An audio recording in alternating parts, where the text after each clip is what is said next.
Hello everyone. This video is entitled Covalent Bonding. In this lecture, I'll be introducing the concept of intermolecular forces, and I'll discuss how these forces impact our everyday lives. More specifically, I'll be focusing on the van der Waals forces, which include dipole-dipole interactions, London dispersion forces, and hydrogen bonding. If you have not yet watched my video on electronegativity, it is recommended that you do so first to fully understand this material. You can find a link to that video in the description below. Okay, let's get started. Let's start by reviewing a few basic ideas relating to covalent bonding. So, we know of course that covalent bonds usually occur when two or more nonmetals bond with one another. But it's also crucial to remember that there are exceptions. As we discussed in past lectures, it is possible for metals and nonmetals to form covalent bonds as long as the electronegativity difference between the two elements is less than 1.7. Recall that a difference in electronegativity between 0 and 0.4 creates a nonpolar covalent bond, while a difference between 0.5 and 1.6 creates a polar covalent bond. A covalent bond, oftentimes referred to as a molecular bond, involves the sharing of electron pairs between atoms. These shared electrons are called bonding pairs. Unlike in ionic bonding, where atoms transfer electrons to reach stable states, in covalent bonding, electrons are shared to create a stable balance of attractive and repulsive forces between atoms and within atoms. So a covalent bond is called a molecular bond because a single covalent compound is called a molecule. It's very important to take note that an ionic compound can never be called a molecule. The word molecule is exclusive to covalent compounds. If you're describing a single ionic compound, you would refer to it as a formula unit. So molecule for covalent compounds and formula unit for ionic compounds. Now, in a molecule, a single bond occurs when two atoms share one pair of electrons, as this image to the right illustrates. If a compound has a pair of electrons that is not shared, they are known as a lone pair. So this ammonia compound illustrates a lone pair beneath the nitrogen. Below you can see the creation of a bond between two chlorine atoms and the expression of a bonding pair and many non-bonding or lone pairs. At times, two atoms need to share more than one pair of electrons to reach a level of stability. A double bond involves the sharing of two pairs of electrons, such as in the case of this oxygen molecule, O2. Note that multiple bonds are expressed by using more lines between the atoms. A triple bond involves the sharing of three pairs of electrons between the atoms, such as in the case of this nitrogen molecule, N2, again expressed with multiple lines. In the last slide, I showed a few examples of compounds formed with atoms of the same element. When atoms of the same element share their electrons equally with one another, they form what is called a pure covalent bond. Now, of course, if you were to take the difference in electronegativity of these two atoms, it would equal to 0, making the bond between them completely nonpolar. But not every nonpolar bond is a pure covalent bond. There are atoms with very close electronegativities that share their electrons almost equally. An example of this would be a bond between carbon and hydrogen. The electronegativity difference between them is 0.4, making the bond nonpolar. When compounds consist of only two atoms with the same element, they are considered diatomic molecules. There are only 7 known diatomic molecules in existence. These diatomic molecules can best be remembered with the use of an acronym, Hobberfinkel, which is spelt H-O-B-R-F-I-N-C-L,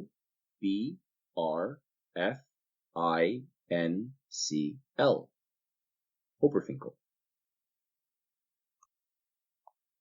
Intramolecular versus intermolecular force. Before we go any further with this lecture, it is crucial that you understand the difference between an intramolecular and an intermolecular force.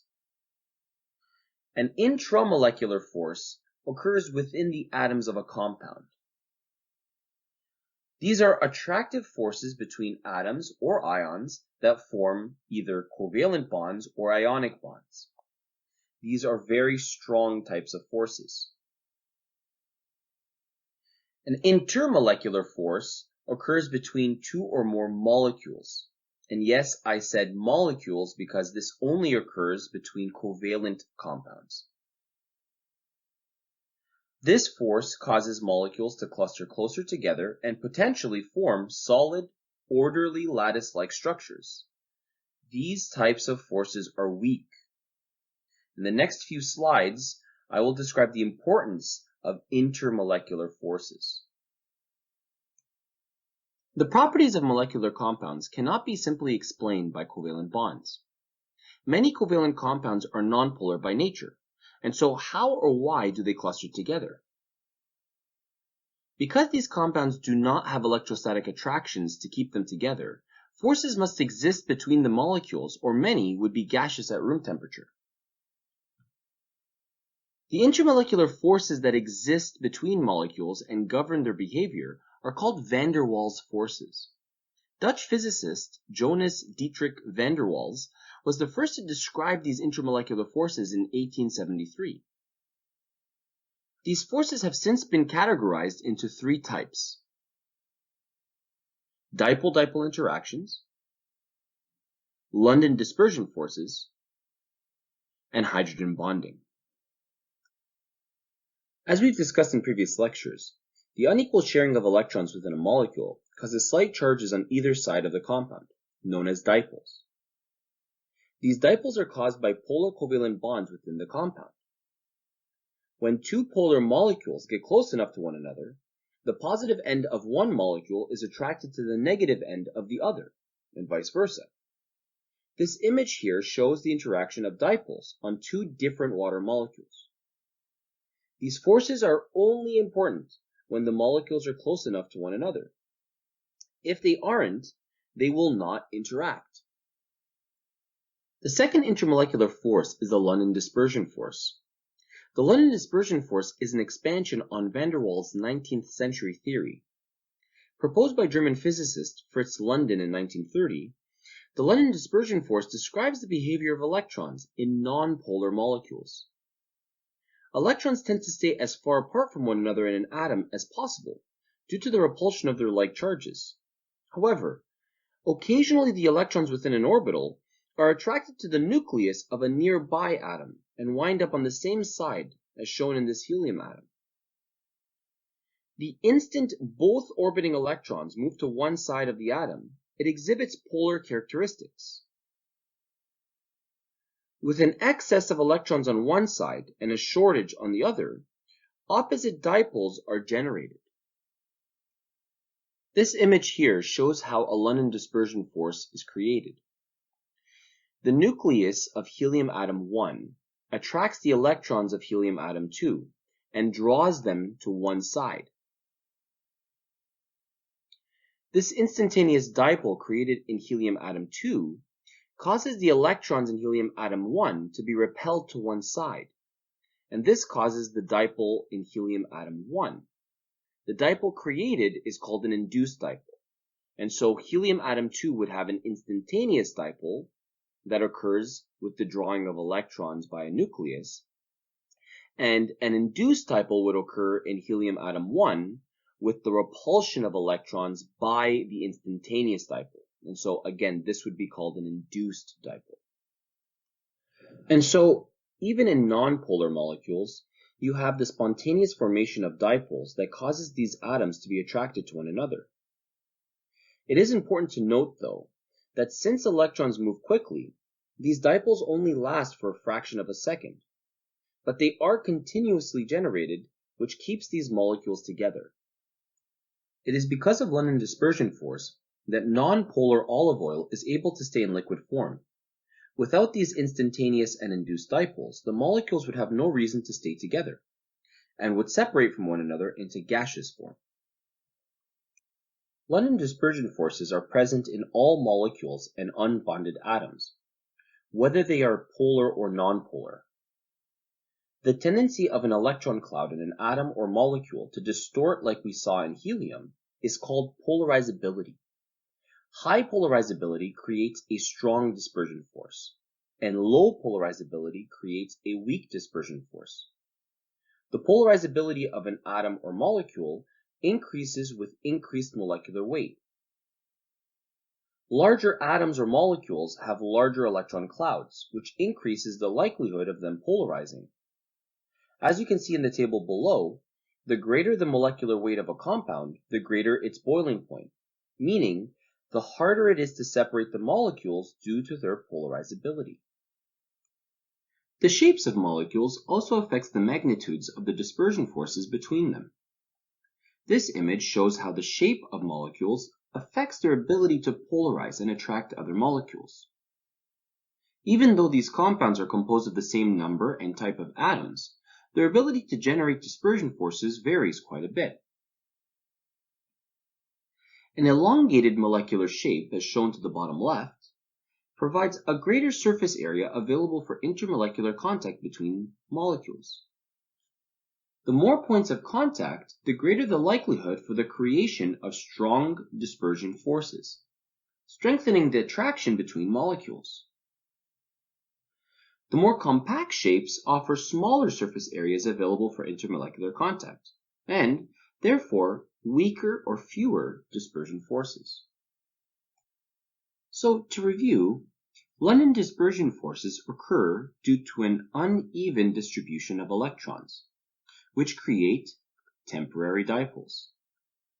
This uneven electron distribution increases with polarizability, which itself increases with molecular size and intermolecular contact area. This graphic illustrates the formation of these temporary dipoles. The electrons in the helium atom on the right are attracted to the second helium atom's nucleus. As those electrons move towards the second helium atom, they repel the atom's electrons. This causes both helium atoms to form temporary dipoles. These dipoles interact with one another, which causes these helium atoms to connect in a way these nonpolar atoms would otherwise not. Now, I'm sure at this point, some of you have been wondering why this effect is called a dispersion force. Well, Fritz London called his theory a dispersion force due to the meaning of the word dispersion in physics. The word dispersion relates to the change in the quantity of energy of electrons from their original stable state within an atom when they move to one side. The third van der Waals force is hydrogen bonding. Although this force is titled as a bond, it is not. Hydrogen bonding is not a bond, it's a force. This intramolecular force is referred to as a bond due to its strength and the fact that hydrogens must be bonded to the molecules that are interacting with one another. Hydrogen bonds are the strongest of the intermolecular forces. In fact, hydrogen bonds are just three very strong dipole-dipole interactions that exist between the partial positive of a hydrogen atom in one molecule and the partial negative charge on either nitrogen or oxygen or fluorine in another molecule. Only these three elements can perform hydrogen bonding due to their high electronegativity values. This force explains the unusual properties of water, its high melting and boiling points, and its ability to dissolve many substances. The image in the top right corner shows hydrogen bonding, represented by dotted lines, occurring between the hydrogen and oxygen atoms in different water molecules. These intermolecular attractions keep water molecules tightly connected to one another. It is for this reason that water molecules are very hard to separate, hence water's high melting and boiling points.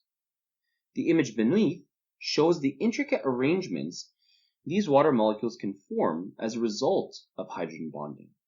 Snowflakes are just very large frozen displays of these arrangements. Water is the only substance that exists naturally in three states, solid, liquid, and gas, on Earth. This is of course due to the amazing properties of water as a result of hydrogen bonding. This graph shows the boiling points of molecules as a relationship of molecular size and temperature. The red line represents polar molecules and the blue line represents nonpolar molecules. As you can see, although water is one of the smallest compounds displayed here, it has the highest boiling point. Because water molecules are bound together so tightly, it requires an incredible amount of energy to separate them from one another. To put water's boiling point into perspective, water transitions from solid to liquid, it melts, at a temperature that is higher than the boiling points of all the other compounds on this graph, whether they are polar or nonpolar. This really brings into focus how strong these special dipole-dipole interactions are. Surface tension is another amazing property brought on by water's hydrogen bonding. Surface tension results from the force of attraction experienced by the molecules on the surface of a liquid. Each water molecule can potentially form 4 hydrogen bonds with its surrounding water molecules. Due to the hydrogen bonding, insects such as the water strider, that is denser than water, can move across the surface without sinking. It also happens to be the reason why belly flops really hurt. Water also has the incredible ability to expand upon freezing, which again is brought on by hydrogen bonding. The expansion is due to gaps created between the water molecules when they arrange themselves into rigid ice crystals. This is why ice water is less dense than liquid water, allowing it to float. Very few substances have solid forms that are less dense than their liquid forms. The formal explanations of covalent bonding and intermolecular forces has brought us to network solids. Unlike the crystal lattices that ions form when they bond, atoms covalently bond to create network solids. A network solid is a 2- or 3-dimensional array of atoms bonded covalently to one another. Allotropes are different network solids of the same element that differ in physical and chemical properties. This image here shows 4 of the 7 allotropes of phosphorus. Just by looking at these allotropes, you can see that they differ greatly from one another. Differences in the pressure and temperature at which these network solids were created causes variations in the way atoms are arranged within them. White phosphorus, shown here on the far left, has a waxy consistency and ignites spontaneously when it is exposed to air, while black phosphorus, shown here on the far right, is almost entirely opposite in character, being hard and very unreactive. Although many elements form a variety of different allotropes, it's very important to be familiar with the allotropes of carbon. These allotropes not only have changed the way we live our lives, but promise to do so again in the near future. The first carbon allotrope we'll discuss is diamond. Many people don't realize that diamonds are actually pure carbon crystals. This network solid is the hardest naturally occurring 3-dimensional substance known to man, with each carbon atom covalently bonded with 4 other carbon atoms in a hexagonal pattern. The valence electrons in the carbon atoms are trapped or localized in strong bonds between the carbon atoms, and therefore, diamond is extremely hard and does not conduct electricity and is a poor conductor of heat. The second carbon allotrope here is fullerene, also known as a buckyball. This spherical network solid of carbon is often comprised of 60 carbon atoms. Fullerene is the name of a family of structures with similar characteristics. These spherical-shaped carbon networks are good industrial lubricants, and when filled with metal, can be used to make the metallic balls that we can find at most game stores. Researchers hope to use the hollow structures of fullerenes to deliver targeted medicines in the future. Nanotubes. A nanotube is a cylinder-shaped carbon network that is created by stretching out connected fullerenes. Nanotubes are used in nanotechnology and tubes made up of 400 carbons or more may have applications in the manufacture of high-strength fibers. Graphite is a carbon allotrope we're all too familiar with. This soft solid structure is the lead that you have in your pencils. It is made of carbon atoms arranged in a honeycomb lattice within two-dimensional sheets. These sheets are separated by small spaces that allow for intermolecular forces of attraction to occur between them. Because these sheets can be easily removed from one another, manufacturers use graphite in writing utensils. The carbon sheets become trapped within the layers of the paper as you write, leaving behind the dark trails of your individual expressions. Now, due to the delocalized electrons between these carbon sheets, graphite is a good conductor of electricity and is considered to be a super lubricant in industry. And with that, we arrive to graphene. I really should have queued up the sound of a choir singing or heavenly trumpets blasting for this allotrope. Graphene is the gateway to our future. This amazing two-dimensional network of carbon was discovered in 2004 by two scientists who used Scotch tape to separate a single sheet of graphite from a large block of the mineral. A single sheet of carbon atoms arranged in a hexagonal pattern is graphene. This one atom thick layer is the first two-dimensional structure ever isolated and happens to be the strongest material in existence, 200 times stronger than steel, and the most flexible material we've ever discovered. Graphene is the most electrically conductive material on Earth, and the most thermally conductive. In fact, graphene is so conductive that it seems to contradict the law of thermal conduction and could theoretically absorb an unlimited amount of heat. This material is also extremely lightweight and transparent, which means light can pass through it. If all that's not enough, this material is cheap to make and is great for the environment because it's comprised exclusively of carbon. It is not surprising that the scientists who discovered this material were awarded the Nobel Prize in 2010. And with this slide, I conclude this package and this lecture. I hope you understood everything I discussed today. Thank you for listening. All the best.